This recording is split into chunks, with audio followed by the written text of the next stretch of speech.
I am very excited to welcome Klaus Duetoft onto the podcast today, The Secrets of Hiring. Klaus is a great friend of mine all the way on the other side of the world in Australia. Klaus, welcome to the show. Uh, Jeremy, first of all, thank you for the opportunity, and I've got to say for your listeners out there, if they ever get the opportunity, they've got to get Jeremy to share some of his Australian phrases. I mean, I've got to say they are pretty amazing, particularly his "G'day, mate." Not many people can pull off a "G'day, mate," but Jeremy does it very, very well. Pretty quality, that's for sure. I see you as the American version of Crocodile Dundee. That was my favorite Nice, show as a kid growing up. I'd nice. watch it over and over and over again. The big knife that you'd carry around. Yeah, that's not a knife. Yeah, I get it. That's not a knife. Oh, that's awesome. Well, Klaus, you're a man of many talents. You dabbled in a lot of different things in real estate market, in fixing up vintage muscle cars. A huge successful career over 20 years, 21 plus years at eBay, leading all of the people team for all of the APAC region, which is a whole ton of different countries. I think probably from the learning that I had from you when we were there together at eBay was probably the best learning I ever had in terms of having a global mindset and thinking differently. Nice. And I remember how passionate you were about how you have to think about Asia Pacific very differently than Europe or America. And so that was always super helpful. And now, you're in the midst of kicking off this new consulting firm. Maybe tell us a little bit about that and what you got going on right now. All right, perfect. So thank you firstly for talking about the global mindset.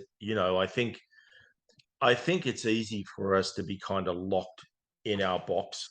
Yeah. And the reality is, that doesn't mean that everything needs to be different, but I think it's important to kind of think about where different cultures come from, or different individuals, or what are their needs, not just from an inclusion perspective, but at the end of the day, they're all collective pieces of the overall organization. So, Irrelate Consulting, it's it's kind of a fledgling deal for me. I dug it back pre-eBay. I spent maybe 5 or 6 years in consulting with Irrelac and really looking at outsourced HR for small to medium businesses, startups, you kind of more the mechanical side of it. Whereas I think this second go around post my time at eBay, it's much more about how do you help startups and internet companies that want to expand think about the challenges that they need to navigate from a human capital or from a people perspective. And of course, for me, look, that's going to predominantly be in the Asia Pacific region. At the end of the day, that's my bread and butter. A lot of knowledge of South Korea, Japan, Singapore, India, Australia, Thailand, Malaysia, China, of course, Hong Kong, and Taiwan. And but it really is that focus on helping leaders to be thoughtful about the people challenges that they'll have as they continue to scale their businesses. And so that's kind of in a nutshell the way I would describe it, Jeremy. I love it. That's exciting. I'm really excited to see some of the projects that you'll continue to work on and the many people that you'll be able to help from all the knowledge you have. All right, before I jump into my questions though, I do need to know, Klaus, who your favorite band, artist, singer is, because I know you love to rock out. Oh, I do. And I've got to say, Jeremy, we've had a few too many of those, crazy times singing away, and I clearly know that my singing is atrocious. Look, I was thinking about that. It's either got to be Roxy Music and Avalon. So I am definitely an 80s person, Okay. right? I love the whole gritty rock pub scene in Australia. Some amazing bands in terms of Screaming Jets. That's where AC/DC first got their gig. So I'm a mood person, right? I'll go from Enya to Roxy Music to AC/DC to Queen. Yeah, it depends on the mood, right? So I've got to say AC/DC. That's the one Yes. that probably I feel like I'm plugging into electricity every time I hear that. So, of all the AC/DC songs, is there one that's your favorite? Oh, Thunderstruck. Thunderstruck. Yeah, Thunderstruck. Just the beat, the rhythm, it builds. I've got to say, we used to play Guitar Hero, right? Thunderstruck was the key song that I'd compete against my family in, and we're pretty ferociously competitive in Guitar Hero, right? Okay. And All you right. whack out those tunes on Thunderstruck, yeah, yeah. I never won. I might just add, and I'm pretty sure I'm willing to disown my family now because they never let me win. But definitely Thunderstruck. Okay. I love that you love AC/DC and Thunderstruck. Back in Black is probably my favorite AC/DC song. I Yeah, nice. remember when I was in my early 20s, I lived in Italy for a couple years, and Yeah. I was singing in the shower really loud to Back in Black. And I remember going down, like, after for the day, I went downstairs, and my neighbor was walking down the stairs, and he's like, "Oh, you really like AC/DC, huh?" It's probably Oh, that's horrible great. singing, but you can definitely jam out to a little bit of AC/DC. So Nice, I like nice. it. Cool. All right. Well, hey, let's start with our first question. You've hired, gosh, probably hundreds, thousands of people in your Yep. tenure, and what we're trying to do is help candidates learn the secrets of hiring. What could help them be successful in the hiring process? And we'll do the same thing. Talk about hiring managers and the recruiting team, but the first grouping is candidates. What secrets do you have for candidates, Klaus, as they're going through the hiring process that will help them be ultimately successful? Yeah, not a problem, Jeremy. Look, um, something that your listeners won't know about me, but a lot about me is, you know, authenticity and pragmatism and kind of realism are benchmarks for me, right? Yeah, you kind of what you get is what you get. No airs or graces. I don't try to engineer it. And look, I say that because first of all, I would say that's a really important trait in any candidate, right? The kind of that model, right, around if I'm if I'm thinking about the future, right, or if I'm thinking about the past, how can I be in the here and now, right, and be present? And so many times you can see candidates that are that aren't really in the present, right, during the interview. You can see the cogs in their brains are clicking along because they're thinking about, hey, what do I need to say? What do I think the interviewer wants to hear? Yeah. What's going to be the next question? And the challenge about that is um, the here and now is where you can really impress upon the interviewer your authenticity, your expertise, your knowledge, the gravitas that you have. But again, I just see it too often that people are so during interviews fixated with trying to second guess the interview process, they miss the opportunity now. And so what I would say to any candidate Yeah. is take a breath, Yeah. don't rush, listen to the question, take some time to digest the question, engage with the question, share your thoughts, right? Pause, let the interviewer percolate on your response, let them ask follow up questions, address them, share your perspectives. And I think if you do that, you'll find a really lovely dance will unfold Mm. between you and the interviewer, right? But to be honest, I see the opposite so many times. And to be, Jeremy, I see that at junior levels. I see it at executive levels. I see it in people. I see it in marketing people. I see it in engineers. And I get it. I get it because people are so keen on wanting the opportunity, Yeah. but they almost shoot themselves in the foot sometimes. Yeah. They overdo it. It's kind of, I kind of like what you're saying, just taking a step back and breathing. When you said that earlier, Sure. Klaus, is like, just take a breath and just give it a moment and let your thoughts kind of come together. I think people just are nervous and their nerves are hitting them and they're worried about what they're going to Yep. say. They're worried about, what question's going to come next versus, like you said, just being in that moment and really trying to articulate, what you're trying to get across in that moment. Yep. Yep. And look, I get it. I mean, I'd say early in my career, I was probably very much like that, right? And there were some pivotal moments where I'd learned to kind of, as I said, take a breath, Yeah. pause, and at the end of the day, um, the greatest one for me was chasing seniority, right? I kept trying to chase a title, or I kept trying to Yeah. chase seniority. And the fascinating thing was when I allowed myself to kind of take a breath, pause, really engage with the situation, what actually came out was a level of gravitas or a Yeah. level of presence that I'd probably been chasing for a long time. And and I kind of say to people, because it's not too dissimilar to people chasing their career, right? Which is you're kind of senior when you act senior. Hmm. You know, it's not about a label or it's not about a title.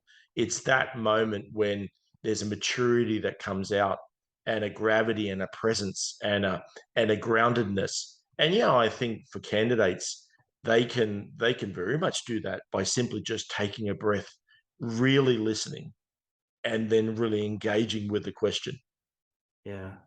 I like that a lot, Klaus. I remember being in an interview a long time ago and I wanted the role so bad, but because I wanted it so bad, I was almost just kind of overdoing it. Yep, yep, And and I got some really good feedback from the interviewers, like, Jeremy, like, you don't have to keep selling me on this. Like, I trust yeah, you. I believe you. You don't have to oversell it. And when he said that, I was like, oh, it resonated with me for a long time. And then after that, when I see that in other interviews, I can see people trying to do the same thing. They're just overdoing it versus trying to just kind of be them. So yeah. And look, again, I know we may need to move on, but I understand it. There's a lack of two-way feedback. You're trying to calibrate yeah, how is what I'm saying resonating, how is it relating. You kind of know that there's people sitting at the other end of a video or the other end of a table or the other end of a coffee table that are judging you, and so again, I understand that what drives that is the lack of reciprocal feedback, right? But yeah, but again, what I would encourage anyone to do is kind of um, again, my kids would painfully say, Jeremy, oh my goodness, he says pragmatism 100 times a day. I would say to any candidate, just be pragmatic, yeah, right? You know, go into all you can do is put your best foot forward. All you can do is the way you address the questions, and to be honest, what will be, and exactly. and you've got to kind of trust that life will throw the right opportunity at you, and if it's not the right opportunity, then you know what, there'll be others. And so it's not just to throw a curveball, you know but your viewers didn't. I spent 8 years working in prison to pay for my university, right? Yeah, And man, we're not dealing with life and death in corporates, right? By and large, I mean, yeah, I hope we're not. So kind of, what's the worst that'll happen? The worst that'll happen is you've invested some time, some emotional energy, but learn from it, and no doubt you'll be better for it post that. yeah, exactly. I love it. Okay, Klaus, let's shift gears and talk about hiring managers in the process. And I know you've coached lots of hiring managers on being, Yep. more effective in what they do, but what are a couple of the takeaways that you would share with hiring managers on this podcast to help them be more successful? Yeah. Look, thanks. Again, thanks for the opportunity, Jeremy. What I would say to any hiring manager is at the end of the day, you should never forget that you're going to affect someone's life, right? They're going to leave a job. They're going to disrupt their family. They're going to lose stability. They're going to jump into the wilderness. Never forget that you're making a decision that will affect someone's life. And so I say that because what I think is really important is to really invest the time to to delve into how will that person succeed in your organization, Hmm. right? How will they fit the culture, right? How will they contribute? What will you do as a people leader to help them succeed? And I often, and you'd know this because we've talked about this often, which is I would at the end of the day always hold a people leader accountable for the hiring decisions that they'd make, right? And the reason, and I'm sure your listeners have seen this, where someone, a hiring manager down the track goes, oh, look, they're not really fitting in the org, or they're not really fitting the team, or they're not really contributing. Well, we've really got to have a plan for exiting them. Yeah. And what I would say to you is, hiring manager, that's on you, Yeah. right? You've disrupted that person's life. You've put them in a predicament that's unfair for them. And so, what I would say to any hiring manager, if you're not willing to be a people leader and lead people effectively, I will happily reduce your salary so that you can become an individual contributor. No dramas at all, right? Yeah. Because there's an importance and there's a criticality to bringing talent into your team, into your organization, right? And enabling them to thrive. And so my kind of call outs to a hiring manager: take the time to really think about what you need done. What's the most critical capabilities that will ensure that they'll succeed? Hire for fit. Don't just hire for capability, right? You know, Smart people that are hired right will inevitably always grow into the role and make a difference and impact. Versus if you hire purely for capability, but there's not the fit, they will more than likely flounder, Yeah. right? And so I do think prep is important. I think connection is important. I think um, really taking the time to hear the person's story, right? And then um, I think, um, and I don't know who said this. Some guru somewhere said it. That at the end of the day, yeah, you hire people that are smarter than you. And look, I've had the good fortune, and you're one of them. To work with a group of people that were certainly better than me, and it made the outcomes better, and it made the situation better.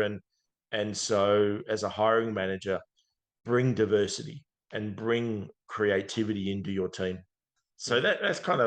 that's a lot there, I know, but that would be my kind of 10 cents worth, Jeremy. Yeah, I like that. I think taking the role of being a hiring manager seriously is important. Like you do impact people's lives, not just the person that you hire, but then the rest of the team that has to interact with that person. And so take the time to make sure that you make it right. Hiring people is one of the most expensive things you can do in a company. And when you make a bad hire, it's even more expensive. So no, I appreciate that. What about Klaus, the last group, the recruiting team? You've worked with a lot of recruiting teams. What advice would you have for them, whether it's a recruiter, coordinator, sourcer, talent acquisition leader? Yeah. What would be helpful for them to be more successful in their roles? Yeah. And again, not kind of blowing smoke your way, Jeremy, but I've got to say, I feel strongly that in a lot of ways, the things I'm about to share, I've seen in you and the partnership that we've had and the people that have worked with you, right? Things like, for example, really, really own the business, right? I would say to any people leader, whether you're a people person, whether you're a recruiter, whether you're a business leader, at the end of the day, um, we're all commercial leaders. And so I'd say to any recruiter, hey, count yourself as a commercial leader. you may pull the levers of bringing talent into the organization, right? But to be honest, the quality of the talent that you help to source, find, and bring into bring into the organization has as much impact as the next marketing campaign does, right? So Yeah. have that real commercial mentality, right? Don't allow yourself to fall into the trap of kind of building the kind of persona, or the like the thing that sits on your shoulder. Oh, I'm a backroom person. Oh, I'm administration. Oh, Yeah. I'm an addendum. I'm a cost to the business. No, no, no, no. You kind of are what you are, right? You are the way you believe. Back to my earlier point, you're senior when you think you're senior. That's, So yep. be commercial, understand the business. Also have the wherewithal to be courageous and to challenge the assumptions that the people leaders have or the hiring manager has. Right now, look, I'm sure your listeners are going to go, oh, gee, that's easy for Klaus to say after 21 years in senior roles in eBay. No, no, I was not always in senior roles, right? And so what I would say is, sure, be thoughtful about the way you challenge, maintain a working relationship, be savvy in not breaking the relationship, right? Yeah, kind of. You've seen me do it, Jeremy, where I'll be a little bit tongue in cheek, I'll be a little bit irreverent, I'll be a little bit cheeky, but I'm still blunt and I still challenge, right? And Yes. I do that because, you know, something that Asia Pacific people in Asia Pacific talk a lot about is saving face, Hmm. right? And so you can, as a recruiter, you can challenge your hiring managers, but do it in a way where they can still save face, Yeah. right? Yep. And look, saving face to me means kind of respect. No one wants to be, no one wants to be kind of belittled, or no one wants to be challenged to say, oh, you don't really know what you're talking about. So kind of have courageousness in terms of challenging, right?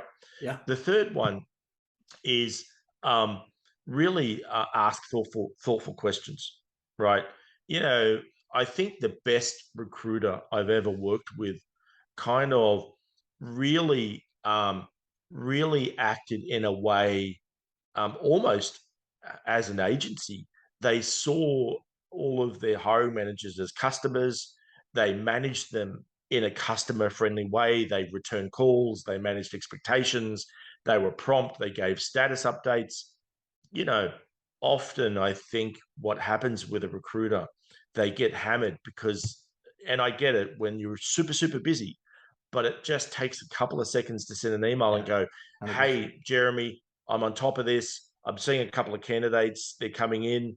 I've got some questions about them. I'll give you updated. And then the hiring manager goes, oh, my needs are being met, Yeah. right? And so my summary for any recruiter would be, um, one, think like a business leader. Yep. And, to be honest, that could be at any level, whether you're a sourcer, whether you're a recruiter, whether you're a senior recruitment leader, but own the business, understand the business. Two, be courageous, you know, challenge, ask thoughtful questions. Don't just, if something doesn't feel right, don't just let it go through to the keeper. Ask some questions. And three, manage the relationship the way that you would want to be managed by someone else, right? Keep people updated. I love that. Ask, yeah, I don't want to belabor it, but that's how I'd they're the three things that kind of stand out for me, Jeremy. No, I think those are really wise words of wisdom that every recruiter should take to heart. So thanks for sharing that, Klaus. My last question for you is really around what you feel like across your career has really been your superpower. What has helped you be successful? What has fueled that fire inside of you to be the great person that you are? Well, thank you for saying it. I'm gonna maybe take a little bit of liberty because there's a couple of things that maybe Yeah. immediately jump out for me. Look, I think the first thing is get stuff done, right? I'm and again, your listeners won't know this, but you would, you know, I'm responsive, I'm quick, I'm decisive. right? I get back to people.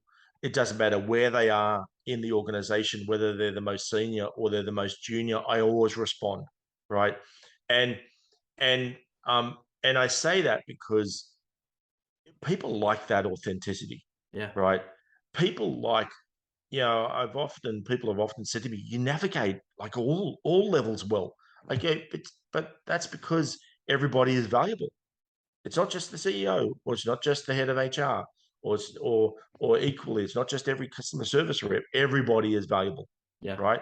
And everybody has a view, and so out of respect, I should take the time to respond, or I should take the time to address their concern, or I should take the time to to to to try and help them to succeed. So that's the first thing, right? I think I'm responsive, I'm quick, I'm decisive, and but I'm down to earth as well, Yeah. right?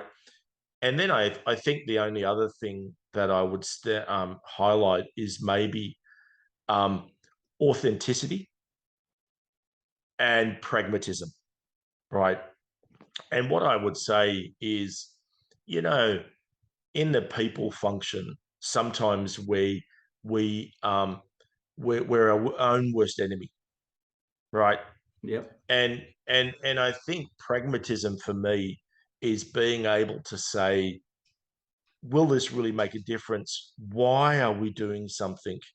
What are we solving for? Huh, maybe that isn't the right way to approach it. Let me rethink about it. Now, the authenticity comes into it because be humble, right? And and your ideas aren't always going to be the best ideas, right? And be smart enough to be able to have the maturity and go, that's a great idea. Actually, I didn't think about that. I maybe need to rethink our approach to the way we're going to approach it. So I do, I think they're probably the two or three things that I'd like to believe have probably enabled me to grow my career over time.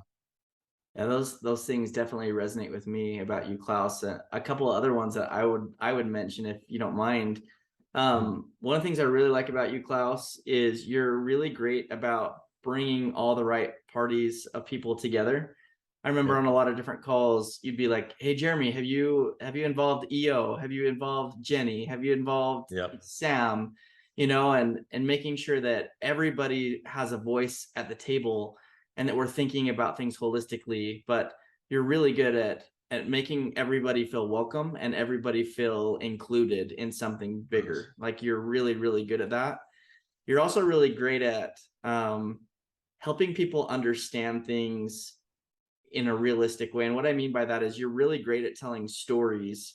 You'd share a story and then you'd parallel that to kind of the work that is going on. And so you Yep. could kind of connect the story to what that work was, and it just made it come to life a lot more. Like it just that's an innate skill that you have. And then holistically, like the kind of person that you are, this genuine, authentic, caring individual, like the superpower of Klauss. Like when I grow up, I got to figure out how I can be more like Klauss. I'll just say that over and over in my head. How do I do that more like how Klauss would do it?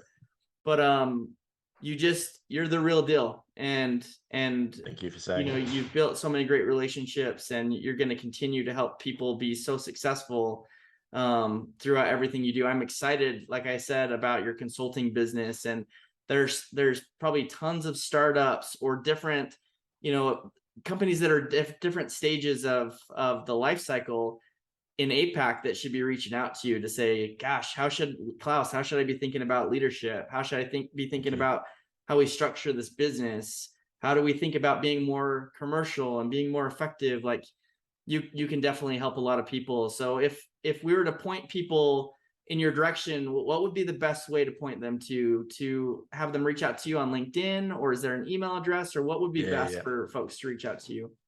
Firstly, Jeremy, thank you for saying those things. It's kind of it's a bit humbling as well, right? So I appreciate it. Look, the a couple of things. LinkedIn, definitely. That's an easy way to get me. I happy to give you the email address. It's Klaus, so Klaus @ Irulac, so IRRLAC ELACH.com. So Klaus at irelac.com or LinkedIn. They're probably the easiest ways to get hold of me. So thank you for the opportunity. Love it. And Klaus, my last question is what's the latest car that you've been working on? And maybe you can pop me over a picture of it so that I can post it in the either in the chat or just within the video. No worries. I can do that.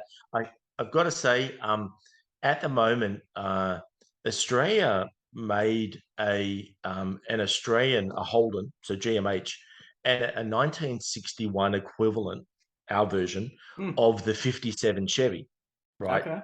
And it was really very different to cars in that era for Australia, and it really had the long fins but not as big as some of the American cars of that period, but it had a lot of chrome, a lot of roundness to it, and I've got to say, oh boy, if one day I get it happening, it would be the bee's knees of seeing my daughter, who is a flower child, driving in it. It would just so suit her. So that's the latest one. Happy to share it. Yes. But Jeremy, the thing I love about it is, um, the world is a very disposable place, unfortunately.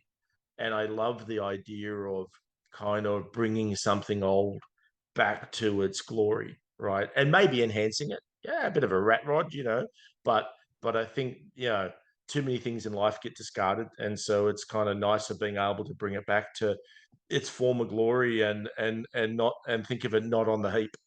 Yeah, I love that, Klaus. That's awesome. Well, hey, thanks so much for spending the time today. Super invaluable information. I'm really excited for our listeners to be able to hear all the knowledge that you have to share with them. So thank you so much, Klaus. Appreciate it. My pleasure. And I hope your leaders your listeners take something out of it. Listen, you have an awesome night. I know it's super, super late for you, and I'll talk to you on email. Sounds good. Thanks, Klaus. Hey, bye, man. I can't believe we just had Klaus Duetoft on the show. The guy is amazing. Don't let him fool you. I do not have a great Australian accent, but I am thinking about next Halloween. I got to get a Crocodile Dundee outfit, and then maybe we'll invite Klaus back onto the show, and I will host it in my Crocodile Dundee costume. I'm excited about it. Thanks for joining. See you later.